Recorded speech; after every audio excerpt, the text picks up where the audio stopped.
The Correctional Services Department says it's appealing the High Court judgment on the medical parole for former President Jacob Zuma. The court revoked the former president's medical parole and ordered him back to prison to serve the rest of his 15-month term for contempt of court. The department feels the court erred and misread the Correctional Services Act. It's now set to appeal the ruling based on this. 75 for the Correctional Services Act, which was mentioned as the basis within which the National Commissioner needed to take the decision that he took, and other reasons which were then provided, and these issues were ventilated in court.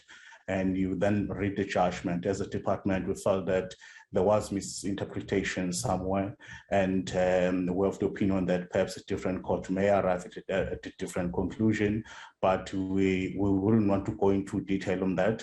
We will file our papers where each and every detail will be expressed there so that we are able to argue our case successfully. A cruel and vindictive death sentence. That's how the Jacob Zuma Foundation has described the court ruling to send former President Jacob Zuma back to jail. The foundation says the decision is an assault to constitutional democracy. The Correctional Services is on record in saying the very reason why His Excellency President Zuma was in that military hospital is because they don't have the wherewithal in the prison to look after him in order to preserve his life. And now you have a judgment that says go back to jail. Basically, what this judge has ordered is a death sentence of President Zuma. He's saying go to where there is nothing to look after you. This is a death sentence. So we see this judgment as very cruel. We see this judgment as very cold. We see this judgment as very vindictive.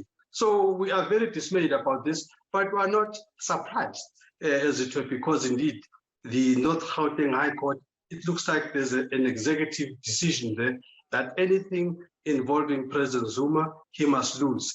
Everything involving Ramaphosa, he must win. So it's almost like everybody knows that's the currency of that court. So indeed, we have a judiciary in this country that must be looked at. In fact, Chief Justice Mogoeng had warned about this, that it cannot be that we have a situation that when, depending on who is in the dock, therefore, the judgment can be even predictable, as it were. So it looks like we've come to that situation.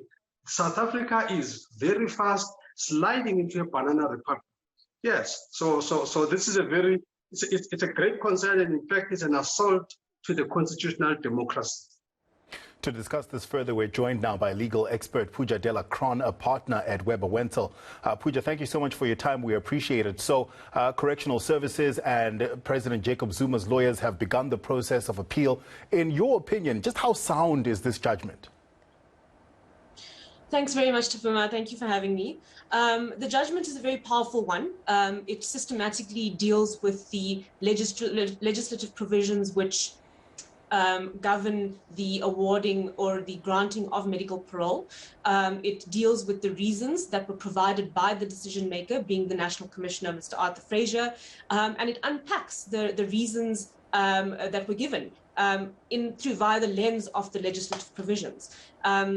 In doing that, the judgment is, in our view, quite strong in that it ticks all of the boxes in terms of the requirements for medical parole, and it comes to the conclusion that irrelevant considerations were taken into account by Mr. Fraser.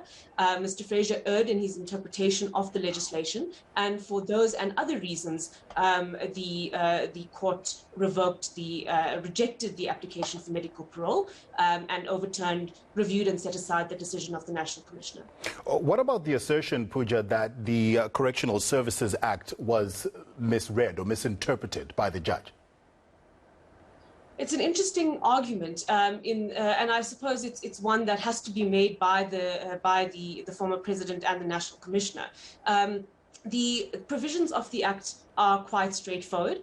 There are certain jurisdictional requirements that are mandated by that legislation in order to qualify for medical parole. The key one being that the inmate suffers from a terminal illness or condition, or is incapable of performing day-to-day activities, or is incapacitated. in the court's determination and in considering the evidence before it, it considered the evidence before the Medical Parole Board, the fact that Mr. Zuma's conditions had been optimized in the view of the medical parole experts, and applied that within the framework of the legislation.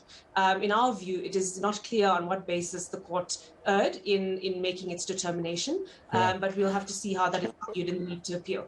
Pooja, unfortunately, I'm going to have to interrupt you there. I apologize. We have